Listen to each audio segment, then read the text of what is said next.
Bienvenidos a Cátedra Procesal, un espacio de conocimiento jurídico creado por Álvarez Liévano Lacerna, en colaboración con Ámbito Jurídico de Legis, en el que conversaremos sobre los detalles del derecho procesal laboral de la mano de expertos. Comencemos. Bienvenidos a un nuevo episodio de Cátedra Procesal, una realización de Álvarez Liévano Lacerna y Ámbito Jurídico de Legis. Soy Carlos Arturo Barco, socio director de litigios y formación de Álvarez Liévano Lacerna, y este es un podcast donde hablamos de los temas procesales. Nuevamente aprovechamos la presencia del doctor Dominik Cibulkiewicz. Muchas gracias. Mil disculpas, doctor Dominik, juez laboral del circuito, académico también, y lo aprovechamos precisamente para hablar hoy de la audiencia inicial. Nuevo nombre, pero misma estructura. Artículo 258 del nuevo Código Procesal del Trabajo y la Seguridad Social, Ley 2452 del año 2025. Y bueno, pues misma estructura, nuevo nombre, algunos cambios que son no menores, pero que desarrollaremos después etapa por etapa. Pero ¿cuáles son las generalidades de esta nueva audiencia inicial laboral? Audiencia inicial de conciliación, decisión de excepciones previas, saneamiento, fijación de litigio y decreto de pruebas. Bueno, por eso aplaudo el nombre inicial, porque hay veces que uno o dice ese nombre era necesario, tan largo, o la del 77, que la gente necesario. También se va a quedar descontextualizada. Era necesario, y así lo establece también la audiencia civil del Código Procesal Código General del Proceso. Listo. Se mantienen las 5 etapas tradicionalmente que conocemos en nuestra audiencia del 77, que coloquialmente conocemos. La primera de ellas es la conciliación. Algo muy importante para el tema de la conciliación es que ya de pronto esclarece un poco más el tema de la participación del apoderado, de la conciliación por apoderado en esa etapa. Eso fue históricamente innecesario, logísticamente muy complejo e históricamente innecesario, exigir la presencia de la parte ahí. Bueno, exacto. Sí, entonces, pero al mismo tiempo se permite con o sin apoderado y el apoderado con facultad de conciliar, pero se queda la restricción actual sobre la posibilidad de que la conciliación sea un diálogo juez y partes y el abogado solamente asesor. Entonces, ahí queda como una cuestión que habría que armonizar. Cosas también importantes, el tema de las grabaciones, de las conversaciones sin grabación, eso hace parte del principio de confidencialidad.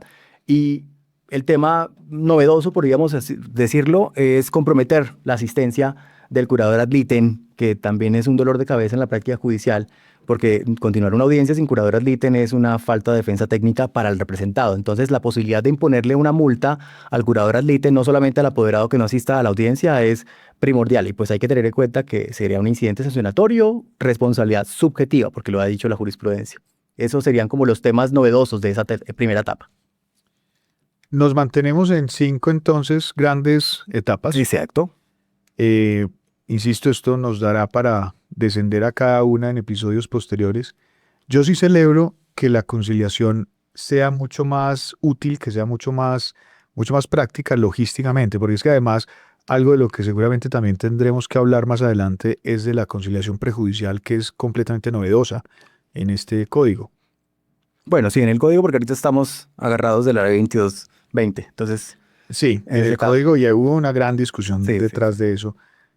Pero eso puede generar que muchas veces esa primera etapa de conciliación, lo que suele suceder es que las partes ya saben si quieren conciliar o no. Y si quieren conciliar, normalmente ya han tenido acercamientos antes.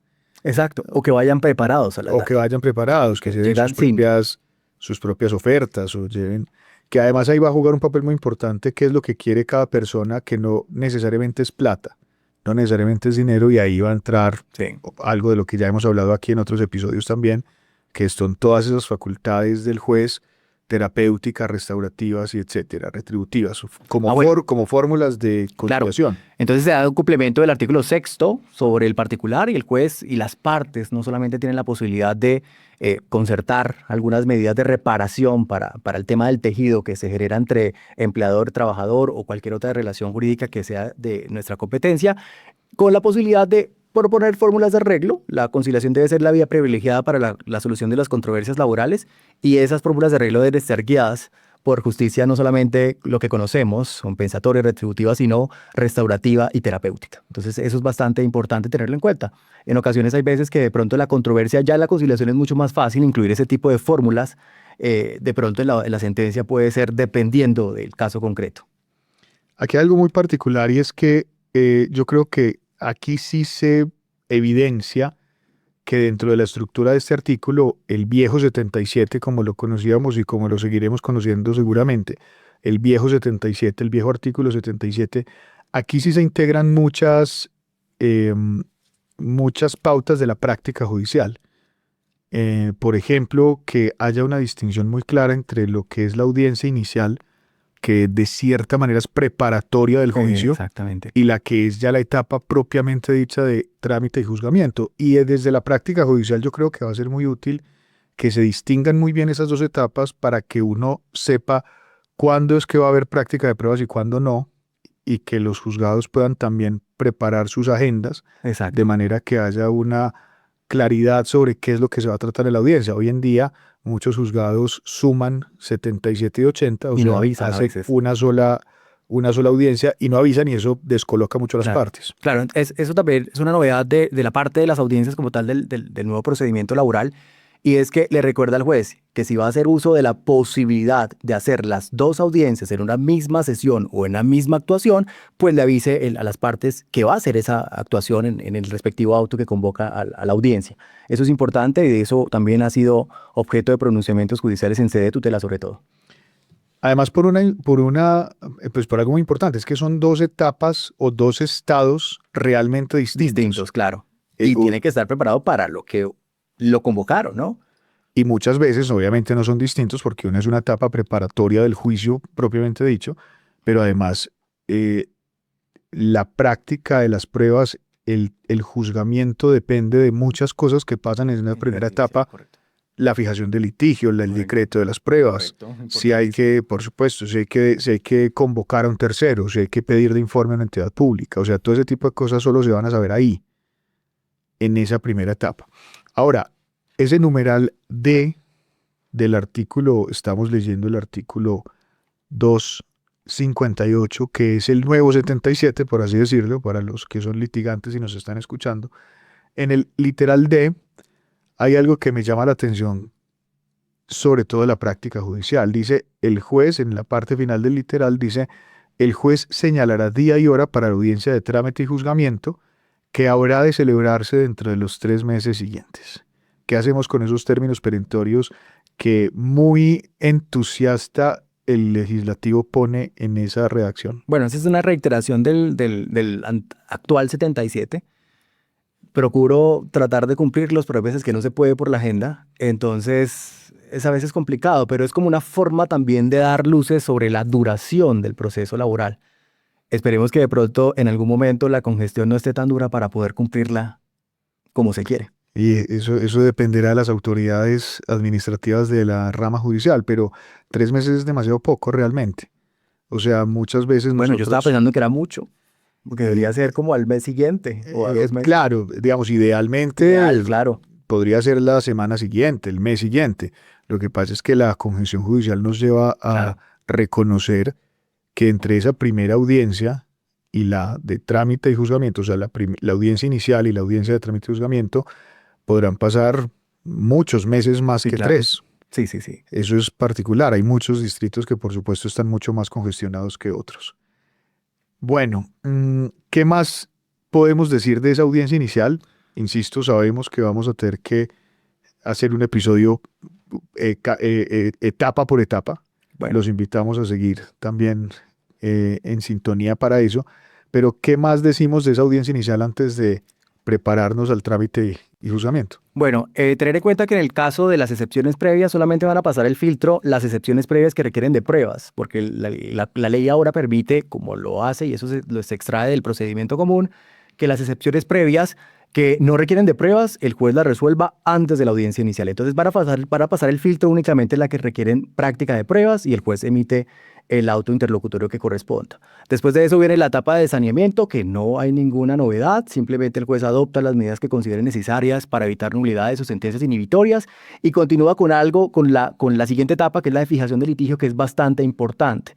Y digo bastante importante porque la redacción del actual artículo 77 es bastante desafortunada. Entonces se corrigen algunos aspectos de redacción y se va enfocada a lo que verdaderamente es la fijación de litigio. La fijación de litigio es depurar el proceso de información relevante, de formación irrelevante, de declarar probados hechos que no están en controversia, de decir cuáles son los hechos que van a girar o que van a guiar el debate probatorio, y algo muy importante que también se establece para el juez y es devolver documentos repetidos, ya que generalmente algunos litigantes están bastante propensos a volver a ingresar documentos que ya están en el expediente o que no son parte del debate probatorio. Entonces va a ser bastante importante ese tema.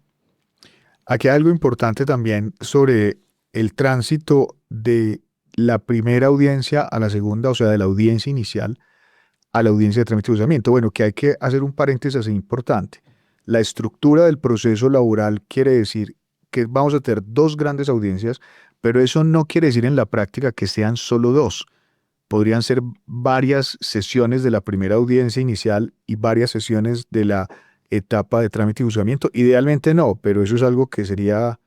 No, pues eso está prohibido. La idea es que el juez haga las dos audiencias, ¿sí? No creo que la audiencia inicial se pueda hacer en más de una sesión, salvo que haya alguna situación que de pronto algún recurso que impida la continuidad, aunque por lo general debe concederse en el efecto evolutivo. Sería lo normal. Sí, lo ideal es eso. Y que de pronto la audiencia de trámite y juzgamiento se haga en más de 2 sesiones ya dependerá de pronto. Está prohibido, pero por la complejidad del asunto se puede dar. De hecho, también hay una... Está prohibido hoy, pero no está prohibido en el nuevo código. También se reitera la prohibición. Solamente habrán 2 audiencias. No se pueden realizar más de 2 audiencias. La cuestión es que es cuestión de redacción. Porque es que yo no me voy a inventar una tercera. Exacto, o sea, la audiencia es la audiencia inicial y la audiencia de trámite. Exacto, no me voy a inventar una tercera. Voy a utilizar una sesión aparte para continuar la segunda audiencia. Eso es distinto. Pero por complejidad del asunto yo creo que se podría justificar. La cuestión es cuando hay práctica de pruebas que de alguna otra forma impliquen, es decir, que una jornada exhaustiva de todo el día practicando pruebas, la ley me dice inmediatamente que cuando se trata de esa situación, de pronto para garantizar la concentración de la prueba, tenga que hacerlo al día siguiente. Eso es importante. Porque es que además estaba pensando en el parágrafo de ese artículo 258 que establece que si el juez lo considera pertinente, podrá practicar las pruebas a continuación de su decreto. Exacto. Pasar de una audiencia a la otra. Eso es una práctica judicial mal regulada en ese artículo, porque no es eso, es constituirse una vez ha terminado las 5 etapas de la audiencia inicial. Entra en la etapa de práctica. Exacto, en la etapa de práctica de pruebas de la audiencia de trámite y juzgamiento. Eso es técnicamente lo que debió haber quedado en ese artículo. Siempre que se garantice el derecho a la defensa de las partes, incluidos los interrogatorios de parte, porque es que además hay que preparar ese interrogatorio de parte. Y no me refiero a libretear a los interrogados, sino que el que es interrogado tiene que tener claras muchas cosas. Por ejemplo, el caso de los representantes legales, que tienen que tener muy claro todo lo que sea propio del pleito, propio de la empresa, incluso con anterioridad a que haya tomado posesión del cargo como representante legal. O sea, hay toda una preparación alrededor del interrogatorio. Pero termina diciendo el parágrafo, para ello previamente deberá advertirlo en el auto que señala fecha y hora para la audiencia inicial. Exacto. Eso es digamos, eso es cuestión jurisprudencial para evitar que de pronto se sorprenda a las personas que pueden estar preparados únicamente para la audiencia inicial y se les convocó para eso, y cómo así que el juez se va a constituir en audiencia de trámite de juzgamiento ahí, y dónde están mis testigos. Pero hay casos en los que de pronto son puntos de derecho en donde ni siquiera... A eso iba, los puntos de derecho. Exacto, donde las partes uno incluso puede decir, están de acuerdo con que nos constituyamos a continuación en audiencia de trámite y juzgamiento, y es posible que digan que sí, y de una pueden tener el fallo a continuación. Claro, porque incluso puede que no haya ni interrogatorios de testigos que practican. O que incluso haya interrogatorios, no más, pero las partes estén de acuerdo y vayan preparadas casualmente para ese día. Es posible también hacerlo. La buena práctica judicial es que el juez diga, vamos con audiencia inicial y listo, o vamos con trámite y juzgamiento sí o sí, porque lo que va a pasar seguramente es lo que la práctica judicial nos indica hoy, que dirá, citan a la audiencia y el juez dirá y podrá constituirse en trámite de juzgamiento si lo considera necesario y queda uno en las mismas. Exactamente. La idea es avisar qué es lo que se va a realizar. Eso es preparación. Eso es Eso es preparación y eso no es, esa premeditación y esa planeación realmente yo creo que favorece es el trámite del proceso. Y la verdad. No sé si vamos para la procesal, última etapa, la de decreto de pruebas. Yo creo que quedamos listos con audiencia inicial, Ok. pero sí en nuestro episodio siguiente iremos con trámite y juzgamiento. Ok, listo. Entonces, muchas gracias a todos los que nos acompañaron en este episodio de hoy. Audiencia inicial del proceso laboral, artículo 258 del nuevo Código Procesal del Trabajo y de la Seguridad Social. Esto es Cátedra Procesal, una realización de Álvarez Líbano La Serna y Ámbito Jurídico de Legis. Muchas gracias. Gracias, doctor Dominic. Gracias por acompañarnos en este episodio. Los invitamos a seguir conectados a las redes sociales de Álvarez Líbano La Serna y Ámbito Jurídico para no perderse los siguientes capítulos.